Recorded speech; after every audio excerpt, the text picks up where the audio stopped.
Olá, gente! Bom dia! Sejam bem-vindos a mais uma live da Escola Ecoprime. A gente vai estar conversando hoje sobre como o relativismo pode afetar os nossos filhos, a segurança dos nossos filhos. De forma geral, a gente tem visto, né, como todas as verdades elas têm sido relativizadas e como isso né, traz um perigo grande para os nossos filhos. E a gente vai conversar um pouquinho sobre o que é relativismo, como é que isso tem entrado, né, na rotina, como é que os nossos filhos têm sido bombardeados com essa corrente, né, e que pensamentos distorcidos e errados geram em nossos filhos. E é muito bom a gente entender todos esses perigos para que a gente possa, né, conduzi-los e pensar nas estratégias corretas para garantir a eles, para proteger, para cuidar deles, né? Mas muito bom estar aqui com vocês, Gisele, seja bem-vinda. Galera aí da igreja, Beriana, Dani, Sônia, Jeane, bom dia, admiro mais vocês. Espero um dia minha filha poder estudar nessa escola. Amém, Jeane, é um prazer receber cada família aqui, né? Que a gente entende mesmo como o propósito de Deus na nossa vida. Olá, gente, vamos lá. A gente vai chamar aqui Débora.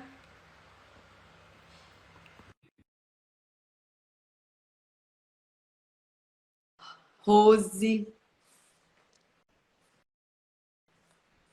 Olá, bom dia. Olá, Tudo bem, Débora, e tudo você? bom? Estou bem, graças a Deus. É um privilégio Prazer é meu. recebê-la. Minha gente, tem uma mosca aqui do meu lado, acredita? Tô assim, tipo, ela tá zumbindo no meu vídeo. Ninguém merece. Mas bem, Obrigada. seja bem-vinda, Débora. Débora é psicopedagoga, é clínica e criou o programa Isso, Pais isso Fortes, Filhos Fortes, mesmo. né, Débora? E é um prazer tê-la aqui. A gente está iniciando mais uma live. Meu nome é Andressa, para quem não me conhece. Eu sou diretora e fundadora da EcoPrime, International Christian School, né? Está aqui em Aldeia, é uma escola confessional, é uma escola cristã. E temos cada vez mais aprendido sobre Deus, sobre educação, a partir da visão bíblica, né? E com muita luta, temos buscado viver tudo aquilo que Deus tem nos chamado a viver. Mas, Débora, eu queria começar te conhecendo melhor, conhecendo o teu programa. Me fala um pouquinho do programa Pais Fortes, Filhos Fortes, que tem tudo a ver com a nossa live, né? A gente vai falar sobre Sim. segurança dos nossos filhos. Então, me fala um pouquinho aí Andressa, do teu obrigada pelo programa. convite. É um prazer estar aqui com vocês, né? Nos seguimos mutuamente nas redes, né? Então, todo mundo aprende com todo mundo, né? Eu aprendo com vocês comigo, e assim a gente vai crescendo. Verdade. E que bênção, né? Mais uma escola cristã, mais uma escola por princípios, e que isso se dissemine, né, no nosso país. Precisamos de escolas assim. Bom, meu nome é Débora Luz, Verdade. eu moro aqui em Curitiba, sou psicopedagoga clínica, sou neuropsicopedagoga, sou mãe, sou esposa. Esse ano meu filho faz 15 anos. Eita, tu tá feito eu tô com 16. Aí eu... Você fica olhando assim, Passou, passa tão passou, nossos rápido. bebês já eram, né? Estou casada há 19 Não, anos, completamos esse final de semana. E obrigada, parabéns. obrigada. E o programa Pais Fortes, Filhos Fortes, ele surgiu assim desta necessidade que você provavelmente sente aí, né? Estamos sendo atacados, né? A família está sendo atacada. Aqueles que têm coragem e têm voz, que se levantem, né?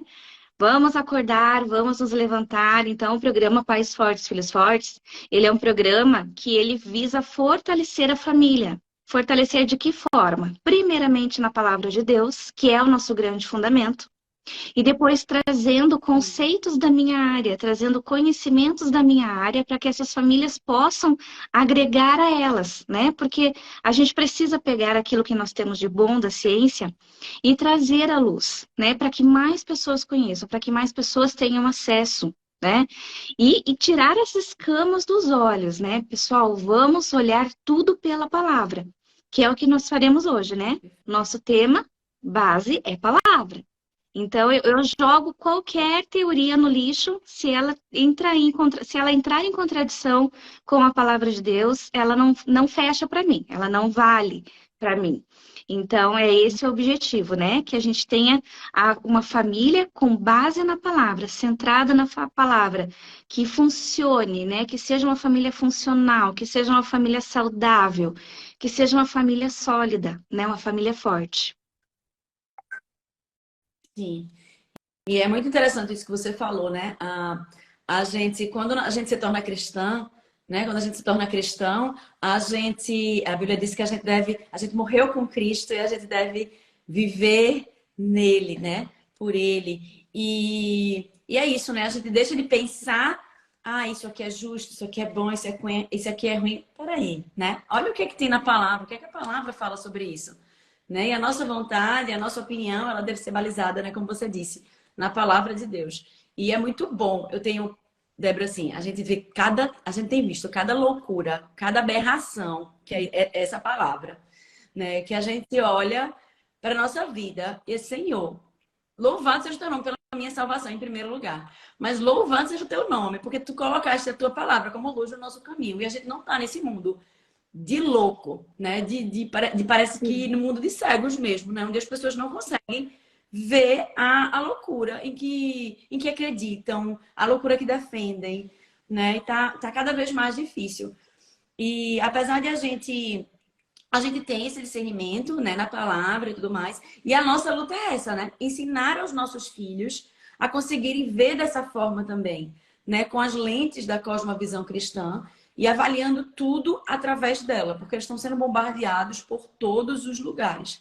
Eu entendo quando tu fala assim, ai meu Deus, por escola por princípios, que venham mais. Imagino tu, né, lidando com vários alunos, né, e vindo dessas escolas seculares, imagina a quantidade de coisa que tu não deve, É de assim, né, vivenciar ficar aí com de os teus cabelo em pé, alunos. bem de cabelo E em é pé. isso. Imagino. Mas é isso, se a gente não tá alicerçado na palavra, a gente tá nesse mundo louco, né? Aquelas pessoas que acham que, não, mas meu filho, a escola é bem tradicional, né? Olha, Existe isso hoje em dia? existe Porque um que fala assim, ó, tá tu numa que tem escola que contato. é confessional, uma escola tradicional. Aí você começa a cavar, você percebe o quanto que o progressismo já dominou aquela escola, mesmo sendo uma escola tradicional, né? Então, se os pais não tiverem esse óculos, essa cosmovisão bíblica, se eles não souberem realmente o que está escrito na palavra, eles são facilmente ludibriados. Eles são facilmente enganados e daqui a pouco, eles perderam os filhos e não sabem por onde foi que isso aconteceu, né? E tá ali, a armadilha foi feita. Verdade. É tão comum, né? A pessoa fala assim, eu não sei o que aconteceu com esse menino, eu levo ele para a igreja todo domingo. Diz, ô, santa, mas durante a semana inteira, todos os dias da semana, ele está indo para a escola, né, secular, e aprendendo que Deus não existe, aprendendo que ele é combinação química, que ele pode ser o que quiser. Então, vê, né? A gente às vezes acha, acho que é ingenuidade, talvez, não sei, né? Que aquilo que a gente faz no domingo vai ser o suficiente para dar conta durante a semana. Mas bem, a gente está falando hoje, nosso tema hoje é sobre relativismo e tem tudo a ver com o que a gente está conversando, né? E a gente vai falar sobre como o relativismo pode afetar a segurança dos nossos filhos, né? Pode colocar os nossos filhos em perigo. E para a gente começar, Débora, explica um pouquinho para o pessoal que está aí escutando a Uhum. gente o Eu que é trouxe relativismo. um conceito aqui, eu vou ler rapidamente para vocês, mas eu vou focar em algumas palavras aqui que são específicas e chave, né? O relativismo é a corrente que nega toda verdade absoluta, absoluta e perene, assim como toda ética absoluta, ficando a critério de cada indivíduo definir a sua verdade e o seu bem. Tem mais coisa por aí, tem mais definições, mas vocês precisam entender isso. O que é o relativismo? É aquilo que nega toda verdade absoluta, é aquilo que nega toda ética absoluta e é aquilo que entrega na mão do indivíduo para decidir qual é a sua verdade e qual é o seu bem, né? Ou seja, se antes nós tínhamos um patamar, se antes nós tínhamos um padrão, um modelo a ser seguido, agora diante do relativismo, acabou. Não tem mais modelo, não temos mais padrão, não temos uma linha de medir, não temos nada que venha balizar as atitudes e os pensamentos. Está entregue na mão do indivíduo. Você vai decidir aquilo que é bom, você vai decidir aquilo que é justo, você vai decidir aquilo que é belo, porque o relativismo ele já entrou em todas as áreas. né? Ele começou pela área filosófica, mas ele já está na estética, ele já está na educação, ele já está na família. O relativismo, ele já entrou até na igreja e até nos púlpitos, né?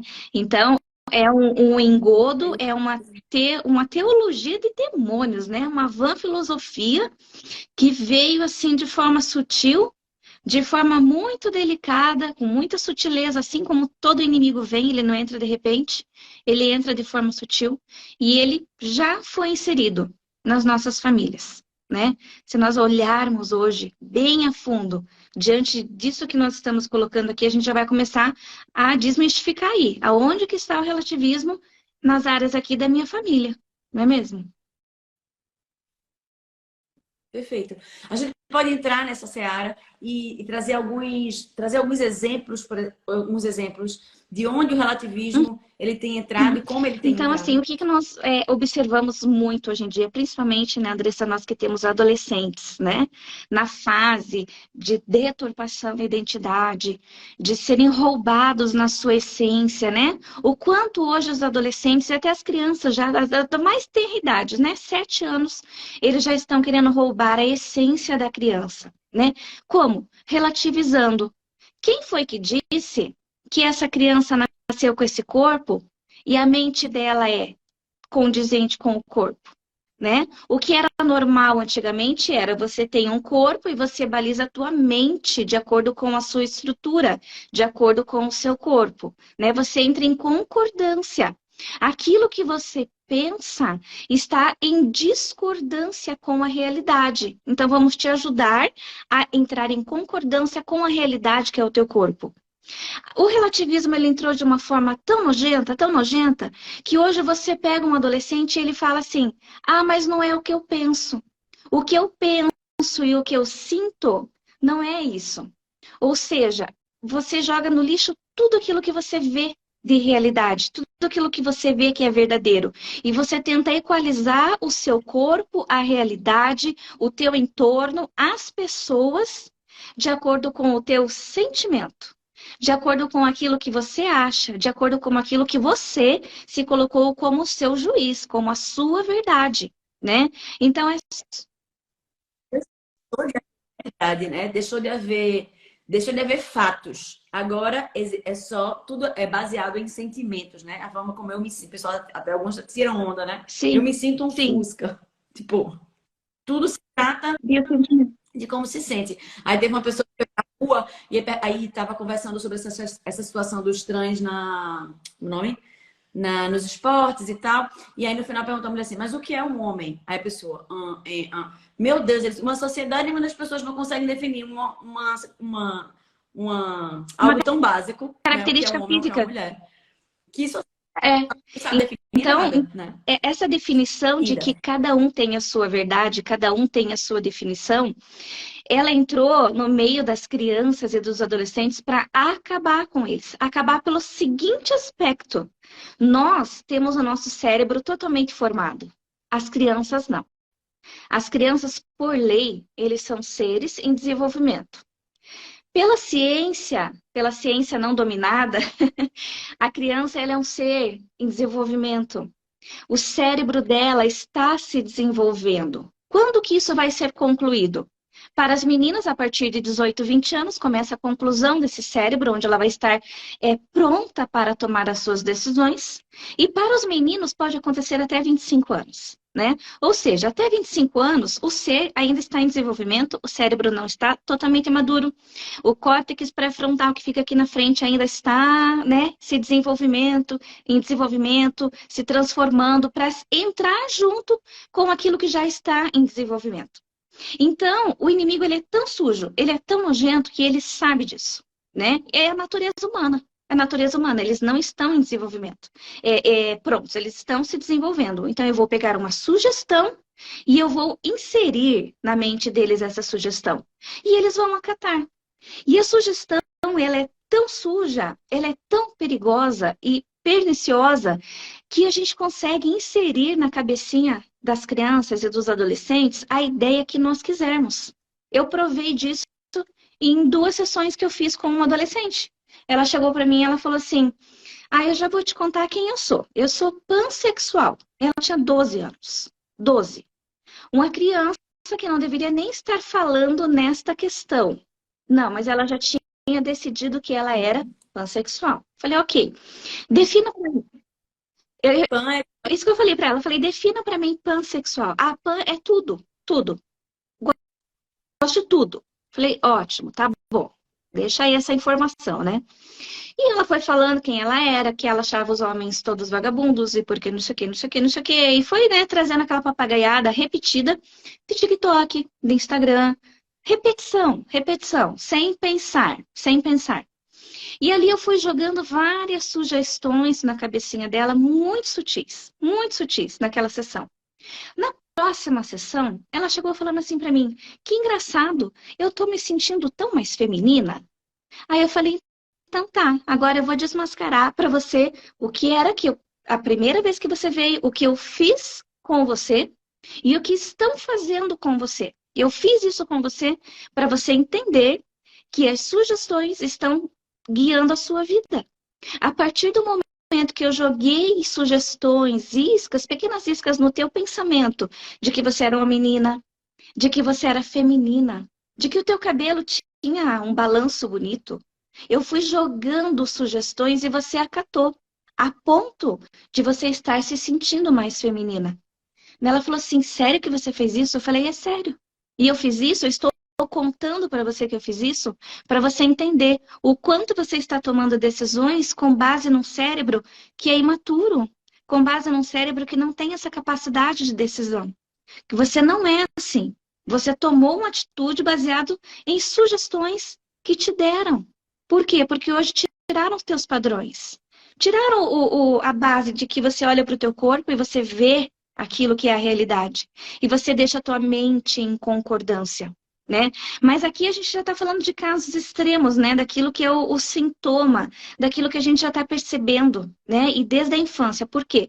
Porque essa confusão mental que o adolescente já tem por si só, e quem fez isso foi Deus, né? Essa confusão, quem fez essa imaturidade, quem fez foi Deus no cérebro dos adolescentes. Por quê? Para que os pais estivessem ali até quando eles fossem adultos, para que os pais acompanhassem. Né? Eu falo muito para o meu adolescente em casa. Teu cérebro não está formado. Às vezes você vai tomar boas decisões, às vezes não. Às vezes a tua reação vai ser uma reação totalmente inapropriada. E eu estou aqui como um freio de mão externo da tua vida. Hoje eu sou o teu freio de mão. Teu pai é o teu freio de mão. E você precisa entender isso. Né? Então ele entende isso hoje. Mas sabe, Andressa, falando um pouco da parte da educação, né? Lá de trás, o que que eu percebo, né? Como que entrou isso na educação, nas escolas? Você provavelmente tem aí a mesma, mais ou menos a mesma faixa etária que eu, depois dos 40. Então a gente lembra lá da nossa infância, quando a gente ia para a escola, os professores passavam um exercício e falavam assim: faça conforme o modelo. Lembra disso? Faça conforme o modelo. Você observava o modelo e você seguia, você fazia aquilo. Essa foi a nossa realidade, de ter padrões e de ter modelos a ser seguidos. Naquela época, tínhamos pais que eram modelos a serem seguidos. De repente, começou uma mudança na educação.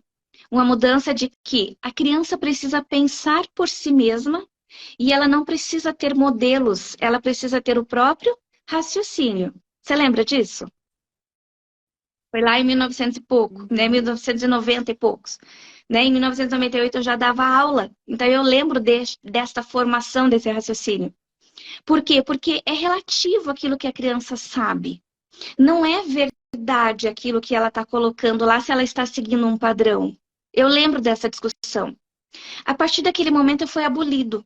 Qualquer sistema de modelo, qualquer padrão colocado para a criança, ele foi abolido. Então foi hipervalorizado aquilo que a criança tinha que colocar e não o modelo. Oi? A experiência, A né? experiência. Aí você colocava algo para a criança, ela falava: mas como que faz? Aí você falava: não sei, meu amor, você tem que achar o teu próprio caminho. Tá, mas qual é? Tenta. Lembra Que loucura. disso? E eu me lembro lá na minha Uhum. formação de professora, lá quando eu fiz magistério, aquele magistério de 4 anos, período integral, eu me lembro disso, dos professores falando assim: quem diz que o professor é o modelo? O professor não é mais o modelo. O professor, ele é uma ponte entre a criança e o conhecimento, ele não pode ser mais o modelo. E ali foi inserindo que a criança não precisava mais ser modelo. Logo, se o professor, que era sim um modelo naquela época, deixou de ser modelo, logo pai e mãe também não servem de modelo mais. A criança não precisa ter modelo, ela precisa criar por conta própria. Mas a covardia, ela é tão grande com a criança, que uma criança que não tem experiência de vida, de que não tem algo a seguir. Ela vai criar do nada um modelo, ela vai criar do nada uma verdade, que é isso, é a proposta do relativismo, né? Ela criar a verdade dela. E hoje nós temos o quê? Qual é o nível de educação que o Brasil está hoje? Né? Já passou lá da posição 67. Ou seja, não deu certo. O relativismo nessa área da educação não deu certo. Hoje já temos estudos que falam de que as crianças, nós temos pela primeira vez na história da humanidade uma geração que é menos inteligente que os seus pais. Não é verdade? Então, o relativismo ele foi vindo, né? Essa desconstrução, ela foi vindo. Eu me lembro, assim, especificamente de uma aula de filosofia que eu tive. Eu já era madura, né? Eu já tinha lá meus 20 e poucos anos. Mas realmente eu saí em dúvida. Eu saí em dúvida daquela aula. Porque o professor, ele jogou tanto relativismo, ele jogou tantas dúvidas, que ele falava: quem disse que isso que você vive é a realidade? Quem foi que disse que isso que eu estou ensinando para vocês é real? Quem foi que disse? E ele foi jogando tanta dúvida. E eu, cristã, no firme fundamento, totalmente convicta de quem eu era, totalmente convicta de um chamado da minha família, convicta. Eu saí em dúvida e eu já era jovem. Agora você imagine uma criança tendo acesso a esse tipo de dúvidas, a esse tipo de sugestão, a esse tipo, quem foi que disse que você nasceu com este órgão sexual, mas a tua cabeça não é diferente? Quem foi que disse que os teus pais estão te falando a verdade? Eles podem estar te oprimindo. E a criança não arranja, não pega isso como uma sugestão. Ela pega isso como uma verdade, porque ela está em busca de um padrão. O ser humano, ele foi criado para seguir um padrão. Nós somos criados para seguir o padrão divino. Não foi à toa que Deus é, se encontrava com Adão e Eva no jardim do Éden todo final de tarde. Não é à toa. Era porque ele estava falando: olha, é assim que se faz. Eu sou o pai. Eu estou ensinando para vocês como um pai faz. Eu estou ensinando para vocês o que um filho faz, né? Sigam esse padrão, sigam este modelo. E hoje, essa filosofia de desconstrução, ela tira o padrão daquilo que nós vemos, né? Que é no dia a dia. Só que o grande foco que eu vejo por trás disso é tirar o padrão daquilo que nós não vemos, que é o próprio Deus. Porque se a gente não tem um relacionamento com o próprio pai, e para mim, né, para quem segue Pais Fortes, Filhos Fortes, pai, a figura masculina, tem o segredo de muita coisa. Está na figura masculina a chave para muitas questões, para muitos aquietamentos de alma, está ali, no pai. Se você tira o pai como padrão, ou se você desmonta esse pai, essa estrutura paterna, se você desmonta essa figura paterna como padrão, que é o que a gente vai ver também, que está acontecendo e muito, você não se relaciona com esse pai terreno. Logo, você não se relaciona com o pai eterno. Porque a gente sabe, a estrutura de pensamento de uma criança, ela é operatório concreto. Ou seja, ela precisa mexer, ela precisa tocar, ela precisa vivenciar para que ela possa abstrair, para que ela possa ter um pensamento abstrato lá na frente. Nós adultos não somos diferentes. Nós precisamos vivenciar com aquilo que os nossos olhos veem, para que nós possamos vivenciar aquilo que os nossos olhos não veem, aquilo que é eterno, né? E se nós olharmos hoje o que fizeram com a figura paterna, né? O que foi que fizeram com os homens? O que estão fazendo com os homens? Não é mesmo? Ontem ontem mesmo eu coloquei lá aquela notícia que pipocou essa semana da creche lá nos Estados Unidos, que não chame sua filha de bonita ou de princesa. Não coloque esse estigma para ela. Mas você começa a pesquisar e você começa a ver o tanto de reportagens e o tanto de artigos falando assim, tá tudo bem se teu menino quiser colocar um vestido de princesa. Deixa ele ser quem ele é, né? Olha o relativismo. Tua filha não pode ser princesa, mas o seu filho, ele deve ser uma princesa. Olha que relativismo de desconstrução. Desconstruir a identidade, desconstruir a imagem, não é verdade? E isso tudo é inserido. E se nós, pais cristãos, não conhecermos a palavra de capa a capa, nós vamos nos deixar enganar por isso. Nós vamos nos deixar enganar. Um tempo atrás, eu recebi um casal de pais falando assim, Débora, a gente tem uma filha de 11 anos, que a gente descobriu por acaso que ela já assistiu toda uma série que estava muito popular aí no meio dos adolescentes, de um romance homossexual. A filha de 11 anos. E eles descobriram isso por quê? Porque depois ela ter assistido toda essa série, ela já estava querendo as obras por escrito. Ela já estava querendo toda a coleção que tem de livros daquela série. A dúvida deles era, a gente dá ou a gente não dá? Aí eu pensei, sério que vocês estão aqui, marcaram um horário comigo para me perguntar isso. Aí eu perguntei para eles assim, quantos anos tem a filha? 11. Tá. Vocês liberariam a sua filha de 11 anos para ver uma série de um romance heterossexual? Não, porque não é para ela. Eu falei, ok. Você compraria uma coleção de livros de um romance heterossexual para uma criança de 11 anos? Não, porque não é para ela, não é para a idade dela. Qual é a dúvida acerca de um romance homossexual? Não tem nada a ver se é hétero ou se é homo. É a idade, meus amores. Eles falaram assim, a gente está com medo de ser taxado como homofóbicos. Entendeu? Que os pais não sabiam qual era o fundamento da família deles. Falei, então esquece essa história e vamos agora relembrar qual é o fundamento da família de vocês que vocês não sabem. No que vocês acreditam. E foi muito difícil eles entenderem isso e eles falarem isso. Eles falarem a questão. Nós cremos nisso, nisso e nisso. Eu não acredito nisso, nisso e nisso. Para eles foi difícil.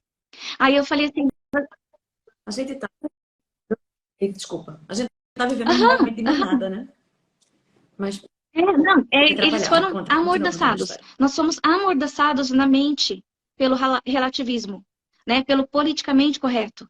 Que hoje você é tão amordaçado, você é tão oprimido pela ditadura do relativismo, que você não pode falar aquilo que é real.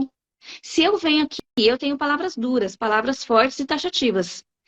É muito difícil falar isso, porque as pessoas acham que eu estou ofendendo elas, e não estou ofendendo. Estou falando aquilo que é real. Estou falando a palavra, estou falando a questão nua e crua.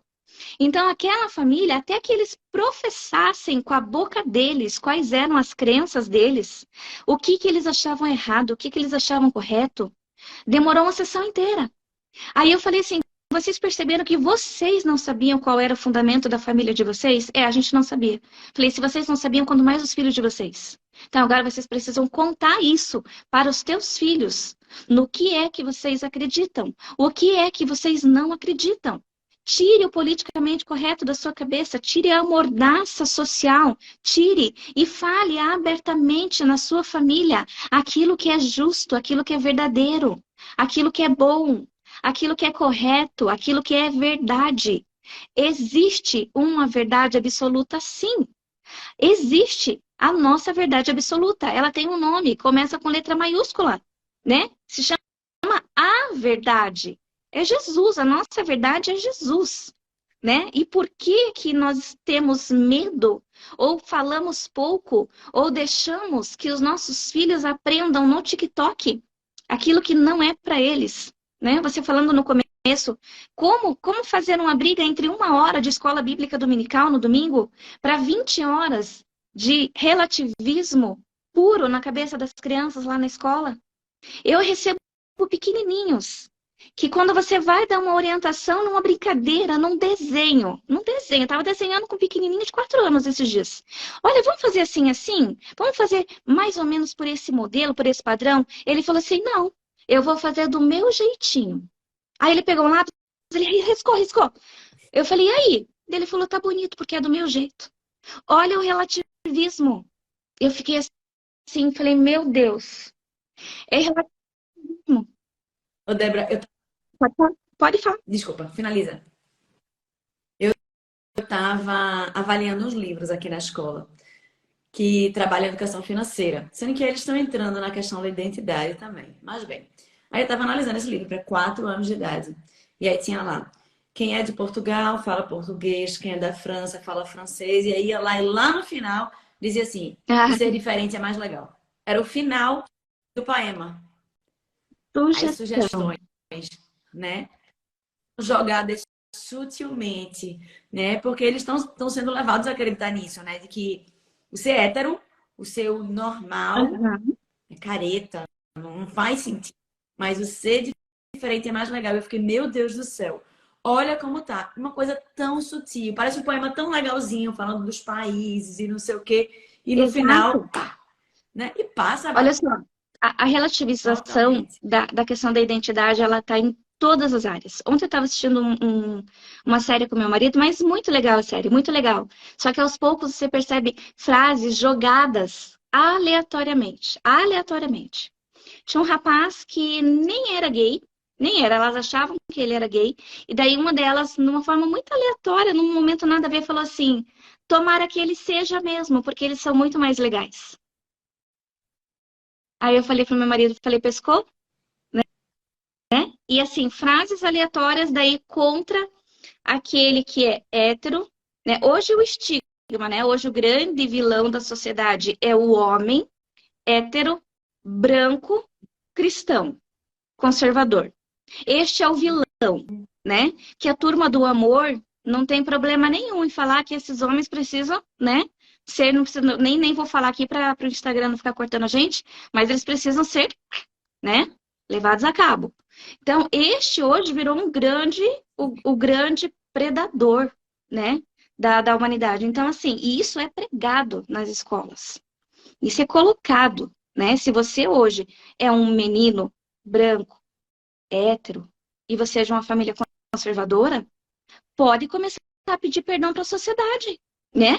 E não é à toa que você vê por aí agora artistas se ajoelhando aos pés de trans, dos negros, e pedindo perdão por ser branco, por ser hétero. E aí os filhos percebem isso e falam, nossa, olha que legal, olha que atitude legal que essa pessoa teve. E ele não vai mais se aceitar, porque ele não está em concordância com o que a sociedade está falando, que ser diferente é bom. Então ele vai arranjar um novo jeito de ser. Eu vou negar aquilo que eu fui feito. Eu não vou ser assim, né? Eu vou negar. Eu vou ser outra coisa. E os adolescentes, os jovens estão criando formas diferentes de ser, né? Dentro dessa loucuragem e bizarrice toda, que existe mais, sei lá, de mais de 100 e poucos tipos de gênero, para eles serem aceitos. Porque isso, hoje, o grande revolucionário é aquele que se aceita. É aquele que fala, eu sou sim cristão. Eu sou sim hétero. Eu sou sim uma pessoa que conserva os valores, né? Diante de tudo isso que tem acontecido. Nós,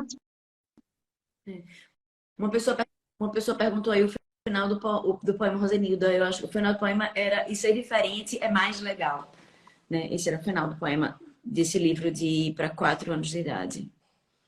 A Jane disse assim, principalmente nas faculdades. Eu entendo que a faculdade, a gente tem um movimento muito forte nessa direção, mas eu acho que isso tem avançado muito, né, Débora, para as escolas. A gente antigamente tinha as escolas como um ambiente mais tranquilo, mas o que eu tenho escutado por aqui, de outras coordenadoras que trabalham em escolas seculares, é que turmas inteiras de 12 anos de idade estão se dizendo bissexual, pansexual, homossexual. O heterossexual é tipo, é o estranho, é o sim, esquisito e é aquele que sofre perseguição é isso dentro de sala de aula, mesmo. né? Então, assim, a situação, a gente achava que tipo assim, mas é na faculdade. E a gente tinha até esse discurso, né? Tem que ter cuidado com a faculdade, tem que preparar para a faculdade. Mas você olha hoje para o lado, Mas Senhor. tenha misericórdia do meu filho de 10 anos. E o problema, acho que tem duas questões, né? Tem a questão dos nossos filhos que estão sendo bombardeados, por isso que eu tenho dito, a gente tem, né? Sem puxar a sardinha para o nosso lado, porque a gente é cristão, porque Deus tem nos chamado a ser cristão. A Ecoprime não era cristão, a gente era laica. Então a gente pivotou depois que a gente entendeu o chamado de Deus para a educação. A gente não podia fazer nada à parte. E a gente tem falado que os cristãos hoje não podem colocar os filhos em escolas não cristãs. A gente precisa cavar escolas confessionais para os nossos filhos, né? Ou faz homeschooling. Tipo, e eu não tenho medo de dizer isso, não. Porque compartilha nossa autoridade, né, Débora? Com as escolas seculares, eles vão estar catequizando os nossos filhos para o ateísmo secular, que envolve todas as coisas, né, do relativismo. Começa dizendo que Deus não existe. Tem uma frase muito famosa de Bob Marley que diz assim: não existe certo e errado, certo é o que te faz feliz. Né? Então, veja, é uma destruição total da moral, uma destruição total da identidade. Né? Você pode ser o que você quiser. Como é que você vai saber o que você gosta se você não provou? Né? Então faz com que esses adolescentes, a gente veja esse movimento de adolescentes, que é se dizendo bi, porque a ideia é essa, né? A pessoa diz que é hétero. Como é que tu sabe? Tu é hétero. Como é que tu sabe se tu nunca provou? Né? Então, eu te desafio a beijar uma menina e ver se tu não gosta. Né? Então, veja, se as bases não forem sólidas, é isso que vai acontecer. E o pior, Flávia, que eu tenho visto... Ontem, esses dias, eu fiz uma palestra sobre identidade e a gente eu estava pesquisando estatística. E aí eu tinha visto que no Hospital das Clínicas, 380 cirurgias de transição de sexo foram feitas. 100 de crianças, tipo, até 10 anos. E mais 180 até 17. Ai, meu Deus do céu. O que chama atenção é que não é uma confusão das crianças, é uma confusão dos pais. Exatamente. Pais perdidos. Né? Perdidos. Sim. Porque, gente, isso é mutilação. Mutilação. Porque se diante da lei eles não podem responder criminalmente porque eles não estão prontos. Não, mas espera, para mudar de sexo eles estão prontos. Eles são maduros para mudar de sexo. Não, eles não são. Isso é criminoso. Né? A lei prevê isso. A lei prevê. Agora, quem são os atalaias? Quem são as pessoas com voz que vão aí promulgar, que vão gritar a lei? Que vão gritar, né? Eu recebo assim, mas diariamente pessoas falando, olha, aconteceu isso, isso e isso na escola, o que eu faço? Falei, você vai invocar a lei. A lei está a teu favor, né? E assim, a relativização, ela é tão grande que as pessoas esquecem que tem lei, né? A gente esquece que existe lei para isso. E tá aí, né? Você falando das faculdades, o nosso medo antigamente era das faculdades, né? Porque o professor ia abrir a cabeça da pessoa e colocar a minhoca que ele quisesse lá.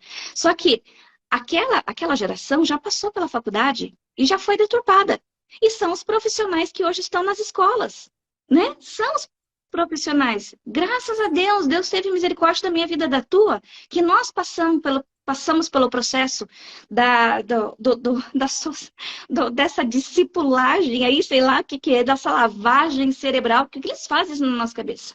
A minha mãe, inclusive, brincava, você sai da faculdade, você fez o magistério, você saiu da tua turma da faculdade de pedagogia, dentro do teu diploma veio uma bandeira vermelha. Minha mãe brincava. E Deus nos resgatou. Por quê? Porque isso caiu, né, as escamas dos nossos olhos. E eu fui criada num lar cristão. Os meus pais são missionários. A gente estava a cada 15 dias dentro de um carro, pregando a palavra. E mesmo assim, eu andei ali, ó, na corda bamba, para estar pensando conforme esse mundo pensa. Por quê? Porque é desleal a competição. Porque era muito tempo, porque era muita linguagem bonita, era muita oratória, era muita leitura. E aí, como que a gente vai fazer para competir com isso? Sendo mais forte do que eles? Sendo muito mais forte. Só que como que os pais hoje estão decidindo ser forte? Entregando o celular na mão das crianças, deixando eles muito tempo no YouTube, deixando eles fazendo dancinha no TikTok, deixando, assistindo aquela foca, né, que aparece no YouTube para ensinar eles. São essas pessoas que estão discipulando os nossos filhos, que estão discipulando essa geração, né? E aí os pais existe. Os pais não sabem o que fazer, né? Sim, sim, sim, sim. Porque eu acho que a gente se perdeu lá atrás, né? A gente perdeu a referência. A gente que eu digo, essa geração de adultos, né? Engolimos esse discurso, né? E se você não tem uma referência de verdade, se a verdade ela é relativa, e aí você ouve esse bando de abobrinha, de besteiragem que está por aí, mas que tem algum sentido lógico com tudo que está acontecendo à minha volta, eu estou comprando. Nessa situação de essa ideia do ser amiguinho do seu filho, né? Esteja perto, né? Tenha cuidado, não para que ele possa ter você como amigo e aquele cara que vai, que você pode escutar, que ele pode contar com você. Esses dias, eu não sei se tu viu, uma mulher, não lembro o nome dela, e ela estava do lado do filho e o filho Uhum. gritava com ela. Tu viu isso? O filho gritava de chata, dizia que odiava ela. Ele, tipo, passa um tempão gritando com a mãe. E a mãe só olhando pra cara dele. E, tipo assim, calma, Acolhendo, filho, calma. E aí tentando abraçar. acolhendo. Tipo assim, exatamente assim. Aí, ótimo é o comentário da galera depois, né? Assim, olha aí, tá vendo? Essa geração vai ser perfeita, olha o respeito. Aí uma sensata no meio dessa confusão disse assim, gente, eu só vi de respeito nesse vídeo, eu não vi respeito nenhum. Porque a mãe que devia conduzir, né?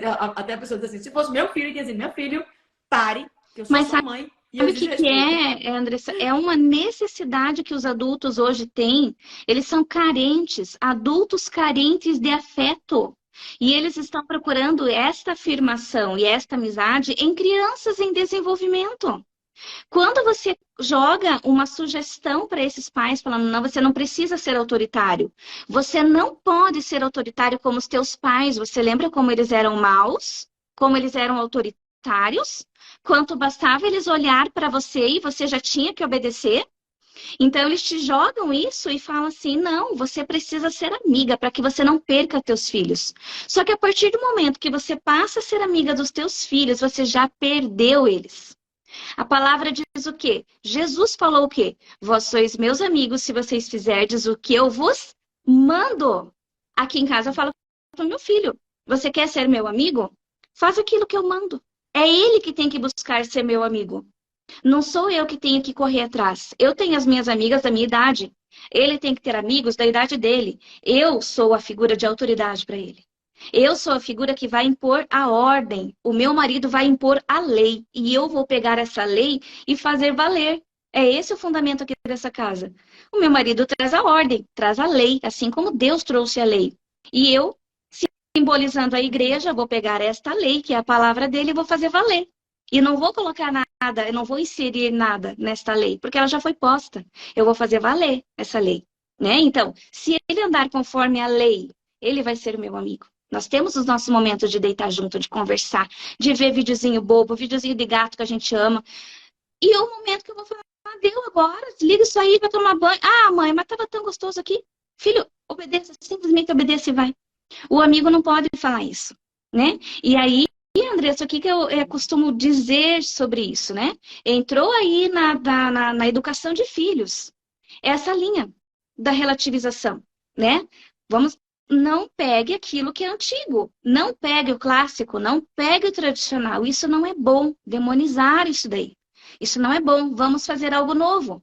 O algo novo é o que vocês estão vendo por aí, o resultado é péssimo, né? Só porque tem um nome bonitinho, só porque tem um nome que sugere uma disciplina científica e porque é positivo, só por isso mesmo. Agora, mesmo sendo bonitinho e positivo, o resultado disso daí bate no meu consultório todo dia. Porque crianças de 3, 4 anos não se sujeitam, não obedecem, não estão nem aí. Por quê? Porque os pais, eles percebem a birra, eles percebem aquele surto que está acontecendo, e o que, que eles vão fazer de acordo com essa linha muito bonitinha de educação de filhos? Eles vão acolher, eles vão abraçar, eles vão passar a mãozinha na cabeça. E a criança que está tendo aquele surto vai pensar o quê? Ah, olha só, é por aí. Tá dando certo, é por aí mesmo, né? Ou seja, eles estão validando sim, né? A palavra que eles gostam de usar. Estão validando o mau comportamento. Estão validando a desobediência, mesmo porque a obediência para esta linha não significa nada, né? A obediência para esta linha bonitinha e positiva de educação de filhos diz que a obediência é submissão, é errado, é opressão, é coisa do patriarcado opressor. Então, você fala assim, não, eu não quero fazer parte disso, do patriarcado opressor. Não, de jeito nenhum. Vamos, é positivo, é super legal, né? E tem como base a psicologia, né? Então, vamos seguir, vamos validar, vamos acolher, né? Esquecendo-se do que é importante. Teatralização das emoções, né? É muito diferente de eu falar para uma criança assim, filhinho, não mexa aí, meu amor, do que eu falar, filho, não mexa. Ponto final. Ele está vendo no meu rosto aquilo que eu estou teatralizando, isso é necessário para que a criança entenda. Então, percebe a confusão? Que muita discordância até na fala e no teu posicionamento quando você segue essa linha. Não existe concordância e a criança fica assim, tá, o rosto tá legal, a fala tá diferente, obedeço ou não obedeço? Não, não vou obedecer porque eu não entendi nada, né? Então, se perdeu tudo. E daí, por exemplo, no meu consultório, eu tenho um bebedouro de água lá que vira e mexe, dá uma lama, uma cachoeira de água, porque a criança às vezes aperta e não consegue voltar. E daí a mãe fala assim, filhinho, não mexa aí, vai molhar tudo o consultório da tia. E a criança lá, plec, plec, plec, plec, plec, plec. Aí eu olho, você me dá licença? Fulaninho, tira o seu dedinho daí agora. Daí a criança tira e senta na mesma hora. Aí eu falo, qual é a dificuldade de vocês falarem, né? Não fale nas entrelinhas, fale abertamente, teatraliza no teu rosto. Nossa, mas isso é tão ofensivo. Não é ofensivo. Quem foi que disse que isso é ofensivo? Isso não é ofensivo, né? Então, o tal do politicamente correto, ele está na educação dos filhos. E só que não está dando certo a ponto de que agora eles precisam de uma ajuda profissional, porque não está dando certo, né? E eu chego a falar para eles assim, pegue tal teoria, joga no lixo. Pegue mais essa outra, que também tem um nome supostamente científico, e também jogue no lixo.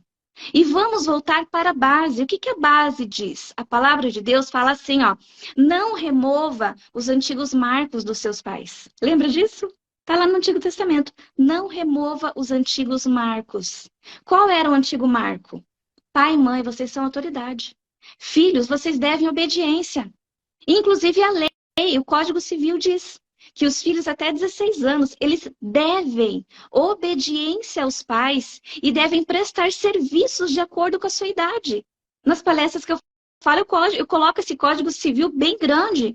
Falei esses dias para pais e para adolescentes, os pais nunca vi pais assim tão felizes e aplaudindo, como se tivesse descoberto a roda. Eu falei, nossa, eu nunca vi um versículo, né, tão bem aplaudido assim numa palestra, porque eles descobriram que, de acordo com o Código Civil, o filho deve obediência e ele deve prestar serviços dentro de casa, de acordo com a idade. Ou seja, eles fazem parte. O meu filho aqui em casa, ele tem tudo aquilo que ele tem que fazer da escola, do ensino médio, que é uma pancada de coisa, e ele tem mais os serviços da idade dele, né? Filho, passa o aspirador aí na parte de cima, tira os lixos do banheiro, por favor. Quando descer, traz os lixos. Quando tiver um tempinho aí no teu momento de descanso, vem aqui lavar a louça, por favor. Nossa, Débora, como você é maldosa com teu filho? Não, ele só está seguindo o Código Civil. E ele só está seguindo a palavra, a autoridade, né? E o meu filho é um adolescente obediente. Obediente, porque ele sabe o valor da obediência. Desde pequeno, isso já foi doutrinado na mente dele. Falei uma vez, falei duas, eu falei três, você já desobedeceu. Já é desobediência. Não é assim, ai, a mamãe vai falar mais uma vez, né? A mãe com cara de palhaça. Filho, a mãe já falou duas, já falou três. Não, a coisa mais ridícula é isso. E as mães estão ali, né? Falando com a sua linguagem. Como que é tão bonitinho falar ultimamente com a sua linguagem não violenta. Sua linguagem não violenta, né? Ou seja, se você fala corretamente, com frases claras e posicionadas, você está falando violentamente atualmente. E eu não estou nem aí para isso. Aqui a minha fala é clara. É com educação? É. Mas é uma linguagem clara. Esses dias eu estava atendendo uma adolescente, Andressa, e eu falei assim, a empregada lá, a empregada do teu pai e tal. Ele falou, não fale assim dela. Eu falei, ué, por que não? Não, ela não é empregada. Eu falei, por que ela não é empregada? Não, é porque é ofensivo. Eu falei, desde quando alguém que tem emprego, alguém que tem carteira assinada, alguém que é empregada em uma empresa, porque ela tem um emprego, desde quando isso é ofensivo? Não tinha visto por esse lado. Eu falei, sabe por que você não viu por esse lado? Porque você não pensa na palavra.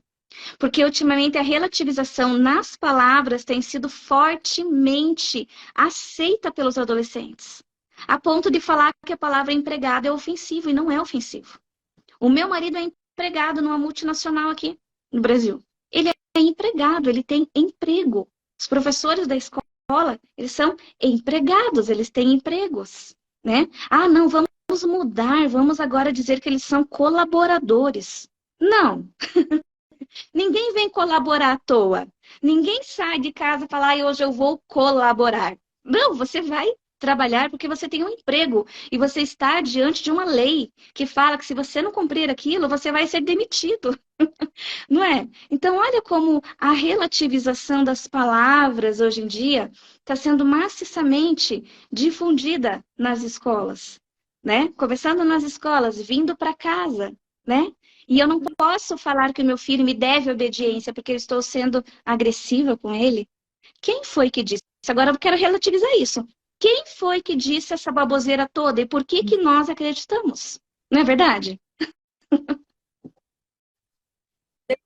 Né? Um fala e o outro fala também, e é esse movimento de manada. Tem um vídeo que eu vi recentemente, não sei se você já viu, que é um que tem a professora está em sala de aula e ela está com a pasta verde.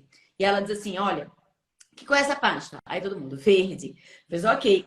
Então, quando alguém chegar atrasado, vai poder entrar, mas eu vou perguntar qual é a cor dessa pasta e vocês vão dizer que ela é vermelha, tá bom? Tá joia. Aí na outra aula, vai lá, chega um menino atrasado, e aí ela dá um tempinho e pergunta para uma pessoa, você, que cor é essa pasta? Aí a pessoa, vermelha, a pasta é verde, né? Aí a outra, que cor é essa pasta? Aí a pessoa, vermelha. E aí pergunta as três pessoas, depois pergunta ao menino que não estava na aula na hora do acordo. Aí ele olha para o lado, olha para o outro e faz, vermelha? Oi! É tipo assim, é uma coisa que tá óbvia na sua frente, a pasta é verde. Mas tá todo mundo dizendo que é vermelha? Ah, então deve ser vermelha. Né? Então é meio isso. Às vezes não faz sentido para você, mas se tá todo mundo dizendo, aí você vai lá e repete, e tá todo mundo achando a mesma coisa, falando as mesmas baboseiras, sem refletir, Esse aí né? ele vem, Andressa, daquele experimento que eles fizeram com chimpanzé. Eles colocaram, digamos, 5 chimpanzés numa sala e lá no topo de uma escada, uma penca de bananas. Claro que a hora que eles entraram, eles foram correndo para pegar a banana. Só que quando eles corriam subindo a escada para pegar a banana, eles ganhavam um jato d'água em todos eles. E aí eles desciam rapidinho. Quando eles esqueciam do jato d'água, eles queriam subir de novo. E daí, quando eles iam, um deles que tocava na banana, todos ganhavam jato d'água e tocavam a sirene, um barulho assim. E eles começaram a ser condicionados. Nós não podemos encostar na banana. Só que à medida que o tempo passava, um chimpanzé era trocado e era colocado um chimpanzé novo. Quando aquele novo entrava, batia ouro na banana e ele ia correndo para pegar a banana. Só que antes dele encostar na banana, os outros chimpanzés que já sabiam do jato d'água, pegavam ele e batiam nele, surravam ele. Por quê? Porque ninguém queria levar o jato d'água. Aquele chimpanzé, sem entender nada, começou a ser condicionado pelo bando. Ah, eu não posso pegar lá porque eu vou apanhar do bando. E assim a medida foi trocando, foram trocando um chimpanzé por vez. E toda vez que acontecia isso com um chimpanzé, que ele queria pegar a banana, aquele bando puxava ele da escada e batia, surrava nele, surrava ele. Até que todos os chimpanzés antigos que vivenciaram aquela água, aquele jato de água, não estavam mais lá.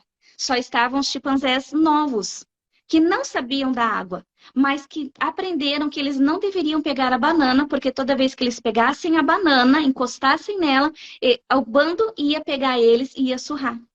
E é o que acontece com a gente, né? Eles pegam um para Cristo, né? Se você lembrar de um tempinho atrás da Regiane, uma amiga nossa aqui do Instagram, lá de Santa Catarina, que faz homeschooling. E o que eles estavam fazendo? Pegando ela para Cristo, né? Vamos pegar ela, porque ela é uma influenciadora, todo mundo conhece e ela faz homeschooling. Vamos ameaçá-la que ela vai perder os filhos, porque ela está fazendo homeschooling. Porque ela decidiu fazer a lei ser cumprida na família dela, porque a lei diz que nós, pais, somos responsáveis pela educação dos nossos filhos. Então, foram em cima dela. O Ministério Público foi para cima, começaram a atacar. Ela estava no desespero porque ela ia perder os filhos, porque ela estava fazendo homeschooling. É a mesma coisa do chimpanzé. O outro vai olhar para ela e vai falar assim, poxa, se ela que é conhecida está acontecendo isso, eu não vou fazer e vou deixar o meu filho lá na escola para ser doutrinado pelo professor, porque se ela que é conhecida estão fazendo isso com ela, imagine comigo. Então, é isso que acontece, né? Alguém que fala alguma coisa que não é aceita na internet vai ser massacrado. Bom, se a Débora foi massacrada, quase perdeu o Instagram, porque ela falou sobre a obediência, eu não vou nem falar, né? Não vou nem falar, vamos deixar por isso mesmo. E é isso que está acontecendo com todo mundo. Simone Quaresma também, né? Aconteceu coisa parecida. Simone, ela tinha um livro sobre disciplina bíblica, o que toda mãe gostaria de saber sobre disciplina bíblica. Ela falava sobre isso nas redes. Pois pegaram ela, massacraram, proibiram a venda do livro dela. Ela até hoje está respondendo no Ministério Público. E parou de falar. Ela foi coagida a parar de falar sobre isso nas redes. E era um grande instrumento de Deus na condição, né? Na condução de muitas mães. Mas é isso, né? A gente estão querendo nos calar e mais ainda, né? Estão querendo calar a voz de Deus, né? Através da Bíblia, através daqueles que têm se levantado, né? Para ministrar o Evangelho, para falar da vontade de Deus nas nossas vidas, sobre criação de filhos, né? E claro que não querem, né? A gente está vivendo justamente uma condução contrária a isso, né? Estão querendo destruir a família, estão querendo destruir a identidade, estão querendo destruir aquilo que é verdadeiro, aquilo que é belo, aquilo que é bom. E a Bíblia, ela revela a verdade, né? Então, quanto mais abafarmos a verdade, mais a gente conquista, né, espaço na cabeça das pessoas. E você muda pensamento, você vê, né? É tudo no mundo das ideias das palavras, dos conceitos. Mas é isso, né? Você muda Sim. pensamento, você muda ação. E por isso, Né? E aí, a nossa arma ser muito então, a gente... forte em casa, né? Nós temos que nos levantarmos em casa, pai e mãe, como autoridade, como alguém que ensina, que discipula os filhos e que mostra isso. Tem que mostrar, né? O meu filho adolescente, ele sabe do relativismo. Ele sabe do hedonismo que vem junto com o relativismo, que acabamos nem falando do hedonismo, né? A busca pelo prazer. O importante é ser feliz. Se não estou tendo prazer, é porque não é bom. Se a educação em casa está sendo, às vezes, a educação ela é um pouco pesada, né? Ela é cansativa. Não, peraí. Eu, como mãe, não estou tendo prazer. Eu estou fazendo algo de errado. Então, eu vou flexibilizar a educação, eu vou deixar mais tranquilo para que todo mundo tenha prazer. Né? Hedonismo, a busca pelo prazer, somente pelo prazer. Relativismo e hedonismo, eles andam juntos. E a consequência na vida dos nossos filhos é uma vida sem propósito. É uma vida que, tipo, meu Deus, é só isso mesmo? É só isso? É tão fácil assim ou é tão destruído assim? E as crianças estão tornando-se crianças sem propósito. Crianças sem alegria. Crianças com excesso de ansiedade. Né? Porque você entrega na mão deles decisões tão fortes e questões que não competem a eles, que a criança pega tudo aquilo e fala assim, agora faço o quê com tudo isso? Ansiedade. Ansiedade. Né? Crianças extremamente ansiosas, crianças extremamente tristes. E quanto mais os pais tentam trazer a felicidade e a alegria por meio dessas outras questões que não são a palavra de Deus, mais ansiedade entra em casa, né? Mais destruição. Então, os pais eles precisam fazer essa reviravolta, dar essa conversão com esse carrinho aí e voltar. Volte para os antigos marcos. Volte para a palavra de Deus. Volte para aquilo que é justo, para aquilo que é correto. Volte os olhos do teu filho, dos teus filhos, para aquilo que é justo, para aquilo que é verdadeiro, para aquilo que é belo. Não canse de sair com os teus filhos, olhar a arquitetura e falar, olha esse detalhe, olha, isso é belo, isso é bonito. Filho, filha, tá vendo essa roupa? Esta roupa é feia. Tá vendo esta outra roupa? Esta roupa é bonita. Nós temos o poder de colocarmos padrão na vida dos nossos filhos. Padrão sim, padrão de beleza, porque tudo entra por onde? Pelo ouvido e pelo olhar. Se o olhar está desconstruído, né, com a questão de que você olha aquele quadro, quantas vezes, não sei você, foi em coisas de arte, né, em centros de arte, ficava olhando para aquele quadro e falava, meu Deus, eu devo ser muito burra, porque eu não estou vendo nada, né? Cadê a subjetividade, né? Débora, pensa, não era eu, não era eu. Foi a pessoa que fez o quadro. Daí a pessoa olha para você, não, mas a beleza está nos olhos de quem vê, e isso é relativo. É relativização. Não, a beleza está no objeto. Ela não está nos olhos de quem vê. O problema de não estar vendo beleza não é meu. O problema de não estar vendo beleza é daquele que não fez o belo. Então, percebe a relativização até na forma que coloca, né, as frases hoje em dia. Ah, a beleza está nos olhos de quem vê. Não, não é assim. A beleza está no objeto, está na pessoa, não está nos olhos. Se você olha algo e você fala, isso é feio. É feio. Não tenha medo. E hoje em dia, se alguém fala que é feio, todo mundo fala, como que você está dizendo isso? Feio, né? Eu sou uma pessoa muito linguada. É feio, gente. Isso é feio. Né? Bonito é isso. Isso é bonito. E a gente tem medo de falar aquilo que é feio e aquilo que é bonito, né? Porque você vai ofender o que a pessoa fez, o que a pessoa está vestindo. A gente vai fazer o quê? Feio é feio, né? E os filhos precisam entender desse padrão. Eu sempre ando com meu filho olhando a arquitetura, as arquiteturas antigas. Ele precisa ver que tinha detalhe, que tinha beleza. Ele precisa olhar aqueles quadros antigos e falar, filho, olha quanto de tempo que este pintor dedicou-se a esse quadro, a cada pincelada. Olha isso aqui, como isso é esplêndido. Olha essa arquitetura, essa obra de arte, essa escultura. Eu estou treinando os olhos do meu filho para ele saber aquilo que é belo. Porque quando ele olhar aquilo que é feio, ele vai falar, não, não, não, não, isso aí não é bonito, não. Isso não é bonito. Treine os ouvidos dos teus filhos para escutar aquilo que é belo. Música boa. Coloque música boa e fala assim, olha esse instrumento.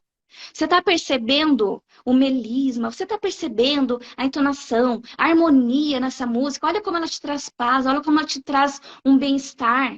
Porque quando ele escutar aquela baboseira que vocês estão escutando por aí, ele vai falar, ai, o meu ouvido dói. Isso aí não é bom. Isso não é bom. Meu filho passou um tempinho atrás, que ele estava escutando uma porcaria de uma música, que eu falava, isso não é bom. Isso não é bom. Não, mãe, para, que você gosta de um tipo, eu gosto do outro. Eu falava, filho, isso não é bom. E, Andressa, a gente entrou numa questão tão espiritual que aquilo, e eu falei assim, ok, eu não vou bater de frente agora, mas eu falei, Deus, mostra para ele o mundo espiritual desta música. Mostra para ele. E um determinado dia eu entrei no quarto dele, e meu filho é desenhista, e ele tinha desenhado algumas coisas daquele artista lá, daquele cara que cantava aquela patifaria chamada música, né? Ele tinha desenhado. E eu vi coisas espirituais ali, eu falei, isso aqui eu não aceito na minha casa. Eu me levantei contra espiritualmente. E ele estava na escola naquele momento. E eu fiz uma guerra tão grande espiritual no quarto dele, e eu falei assim, o meu filho é meu, não é seu. Você não tem poder de estar aqui. Você não tem poder de entrar na vida dele. Mas na mesma hora, eu falei, Deus, neste momento eu te libero para incomodar meu filho onde ele estiver. Mostra o mundo espiritual para ele neste momento. Saí dali e deixei as coisas lá. Deixei, eu não peguei. Quando eu peguei meu filho na escola, ele falou assim para mim, mãe, aconteceu algo tão esquisito hoje na escola. Tão esquisito. Eu falei, tipo o quê, filho? Eu já, tipo, louca pra saber o que que era. Ele falou assim, eu não sei, de uma hora para outra, o clima da sala de aula começou a ficar diferente, eu comecei a ficar angustiado. Eu comecei a me sentir opresso, parecia que o teto estava baixando na minha cabeça. Eu comecei a passar mal. E eu olhava para as pessoas e estava todo mundo bem, e eu não estava. O que que é isso? Eu falei, filho, este é o mundo espiritual ao qual você entrou. E eu tô te pedindo perdão porque eu deixei você entrar. Só que eu liberei para que você sentisse o mundo espiritual. E você sentiu. Quem estava perto de você eram demônios. E ele falou, credo, mãe. Eu falei, eu liberei o mundo espiritual para que você sentisse. Porque você não estava entendendo o que eu estava te falando. Falei, agora a gente entrou. Eu entrei no quarto dele. Falei, perceba olha agora o que você desenhou. Quando ele começou a olhar, ele falou assim, meu Deus, o que foi que eu desenhei? Eu falei, o que foi que você desenhou? Aquilo que você sentiu lá. Aquilo eram demônios que entraram por meio de música. E ele começou a arrancar aquilo, rasgar, rasgar. Falei, agora qual vai ser o seu posicionamento como um cristão? Eu vou pedir perdão, mãe, por tudo que eu escutei desta música. Tô rasgando tudo. E foi aquela libertação naquele momento. Ele rasgando aquilo que ele tinha feito, que ele tinha desenhado, pedindo perdão para Deus, que Deus curasse o coração dele, que ele pudesse escutar outras coisas e saber aquilo que era bom, aquilo que era agradável. Então eu conto, sim, rapidamente esse testemunho para mostrar que os nossos filhos, eles são alvo. Eles são alvo. O meu filho, os teus filhos, eles são alvo. Por quê? Porque nós nos levantamos para falar, né? E o inimigo quer mostrar assim, isso que você está falando não tem validade. Eu vou catar o teu. Não, o meu não vai catar. E nem o de outra, nem a daquela, né? Porque a gente está se levantando para falar. E nós temos esse poder, autoridade, tanto no reino natural e quanto no reino espiritual, né? Para abrir isso para os nossos filhos, para entender. Então ele já teve essa experiência espiritual, sabendo que não é assim, não tem nada a ver aquilo que eu estou escutando, tem a ver sim, porque ele sentiu, porque ele viu que era além do que aquilo que ele achou que era natural. Teve experiências espirituais com isso. Né? Então, o ensinar os nossos filhos é 24 horas por dia. É assim como diz em Deuteronômio 6:7, né? Deixa eu ver se é 6:7, que eu nunca lembro da referência. Deuteronômio 6:7. Ah, Oi? essa parte, né? De amar a Senhor teu Deus. De 6, de 4 a 9, que tem todo esse trecho, né? De Ensinarás instrução teus aos filhos e pais. delas falarás, sentada em tua casa, andando pelo caminho, ao deitar-te, ao levantar-te, ou seja, é em todo momento, né? É no café da manhã, é no café da tarde, é na janta, é deitado, é andando pelo caminho, é em todo momento. Porque se a palavra está falando que eu tenho que ensinar, eu tenho que doutrinar os meus filhos, é porque Deus já sabia que tem gente querendo fazer isso por mim, né? Tem gente, tá lá, tá na escola, né? Tá ali. Só que eu tenho que ser mais específica, eu tenho que falar mais e sem medo de ensinar. Isso.